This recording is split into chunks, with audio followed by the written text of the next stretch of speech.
C'est-à-dire que là, la restauration de ces baies, surtout, on a commencé par les 10 grandes baies plates du chevet, du déambulatoire, et ça a commencé un peu avant, en 1980, à un moment où on s'est vraiment posé la question de ces vitraux dans toutes les cathédrales, tous ces vitraux du XIIIe qui étaient devenus complètement noirs. Chartres en premier, Bourges, c'est-à-dire qu'on ne voyait même plus les scènes, c'est-à-dire que c'était noir. Donc il y a eu une campagne de restauration qui a commencé sur la baie occidentale de Chartres, et le chantier qui a suivi, c'était Bourges. Donc je me suis retrouvé un petit peu au départ de cette campagne, et on a commencé à déposer déjà 2 baies qui étaient, à l'époque, c'était le Jugement dernier et la Nouvelle Alliance. Donc les premières recherches ont été faites en liaison avec le laboratoire de recherche des monuments historiques. Et puis, le travail a consisté à déposer donc tous ces vitraux qui étaient chargés de noir, de poussière déjà aussi, de poussière de charbon, de poussière de toutes sortes. Et donc, le premier travail a consisté à les nettoyer déjà délicatement avec de l'eau. Ensuite, les parties extérieures qui étaient très abîmées ont été nettoyées avec de l'eau, mais aussi avec des produits qui étaient proposés par le laboratoire de Champs. Et petit à petit, on a essayé de rattraper au maximum qu'on pouvait la coloration de ces vitraux. Alors, le résultat était quand même très visible, hein. C'est-à-dire que quand on a reposé toutes ces baies, l'ensemble était complètement transformé. C'est-à-dire qu'on avait une impression, on pouvait avoir l'impression qu'on avait retrouvé justement la lumière du XIIIe, mais ce n'était qu'une impression. Parce que du fait de cette dégradation extérieure du verre, on ne pourra jamais la retrouver. C'est un peu comme si on avait mis un calque très opaque derrière le vitrail d'origine. Au XIXe, justement, on essayait de privilégier l'image dans les vitraux qu'on faisait, et du coup, justement, les peintres verriers du XIXe ajoutaient à l'extérieur un dépoli artificiel, finalement, par cuisson, pour arrêter justement la lumière, pour que la lumière ne détruise pas l'image. Donc, dans ces vitraux-là,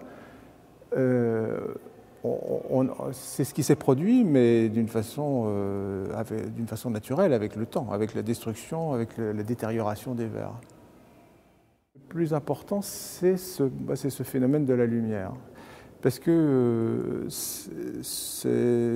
la lumière d'un édifice, ça a toujours été quand même l'élément recherché primordial pour les constructeurs et pour l'Église,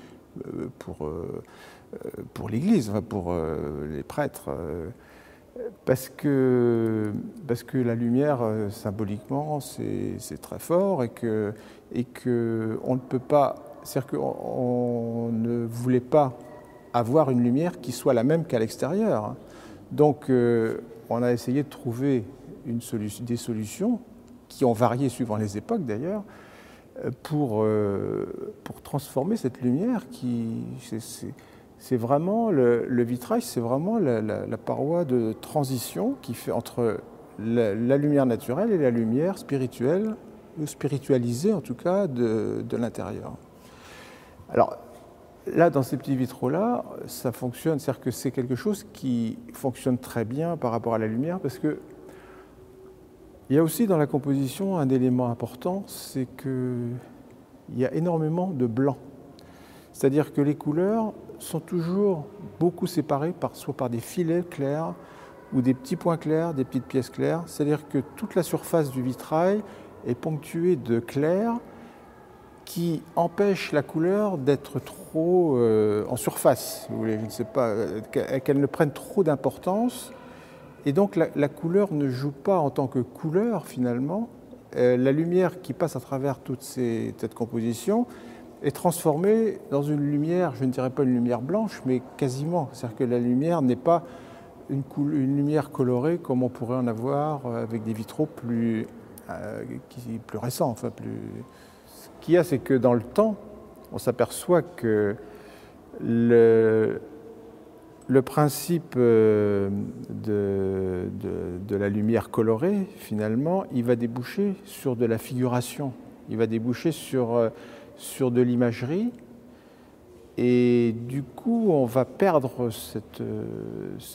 on va perdre un petit peu cette recherche de la lumière au profit de l'image et de la représentation à toutes les époques. Dans l'évolution, c'est-à-dire que jusqu'à la Renaissance, déjà, on voit déjà à partir du 14-15e, il y a des éléments d'architecture qui rentrent, qui sont plus présents, des personnages plus grands.